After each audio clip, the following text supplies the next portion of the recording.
Hi, today I want to do a review of the Canon 5D Mark II. Now I know we're already out to a 4, but this is an older camera, and also the Canon 50mm lens 1.4. So this package here, I kind of joke around as being kind of a regular person's photography kit. So a lot of those folks you see that are photographing, they make their own little self-business. This is the camera set they used to use, and I think it's probably some folks still use today. This camera here is a full frame. It takes a fantastic photo. And of course with that 1.4 you have the ability to have a lot of shallow depth of field as well. Now I'll say this, that this is the camera here that started the DSLR revolution. I was in film school actually when this came out, and one of the big features on it, it basically had a live screen back there, and you could record video on it, 2K, 1080p, and made it where we can change lenses, interchange lenses, and that way we can get shallow depth of field. Most of the time that's what we mainly wanted to do. Before this, we had to basically get a video camera and zoom in and put some ND filter on it to maybe kind of blow off the background just a little bit to get some of that shallow depth of field. It never really quite worked too well. But with this camera here, that changed it, and of course all the other DSLRs that's come out. Now the mirrorless revolution is going on right now. So in 2020, this little setup here, this was a fantastic setup back in 2012, and today it still takes a fantastic shot. I use this mainly for photography now, and because I mainly take photos of myself, portraits of myself, I put this on some sticks on a tripod and use a little remote that I have. You can pick these little remotes up for not too much. I usually have one in my pocket in case I need to take a photo of myself or whatnot. And these are what, $7 or something like that. Sometimes you need to get them even cheaper than that. And they work pretty well. Put it on a timer mode on your camera, stand in front of it. Now one of the harder things is a lot of times when I do portraits, of course I want that. So I got to find where to get in the frame to be able to tell whatever story I want to have. Now this has a 9-point focus center going on here, basically automatic focus, and I usually put it on the center focus, and what I do is I grab focus and then I frame it once I have the half shutter down, and for me that seems to work better.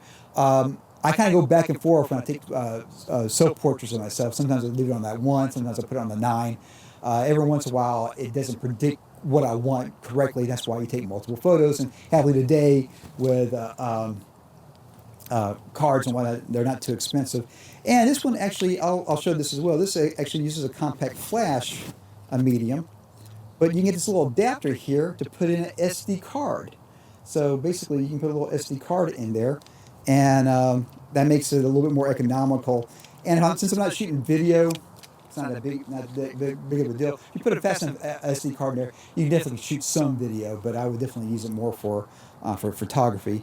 And since I don't really go out and do a whole lot of paid photography things yet, I mainly just take photos for free and take photos of things that I want to take. A lot of photos of me. I don't have to worry about speed. Now I have used this particular camera to take sports events to kind of practice on that, and I shoot in RAW. And right now, I think that's all I'm shooting in there is just RAW now. That way, because I know I can go edit and post later on and do some really amazing things. So I would say in 2020, this is still a really good setup. You can get these a whole lot more economical. I think I've seen these bodies for somewhere between $350 to $600 range. And these the 1.4 lens, you can find them for like $150, $200 online, depending on the shape of it. Here's a FYI. This is glass. It's very hard to scratch glass enough where you're going to see it in frame. So you actually get some lenses that are scratched up a little bit. They'll be fine. No one can tell. Unless you point it right into the sun.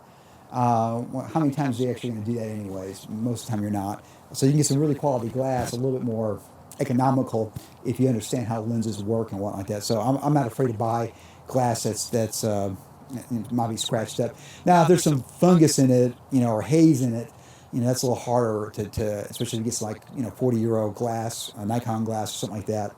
But one thing nice about this, I do have a 1.4 manual ones. I do have a 1.2 manual one. So for me, when I take my self-portraits, those are harder to do because even if you move like an inch or so, that shallow depth of field is there.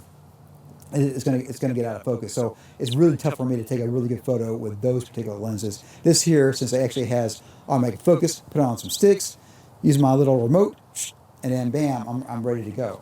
So I would highly recommend this package even today. And if you want to be kind of a somewhat amateur, semi-professional photographer, this is not a bad kit. And even if you're, of course, if you're a professional photographer, this is what they used to use.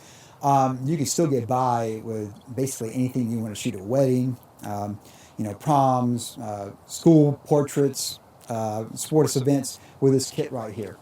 So, as always, rock and roll, of course, it does compute. If you like this type of content, please subscribe to my YouTube channel because that will totally compute. And by the way, if you ever see me and you want a photo, just let me know.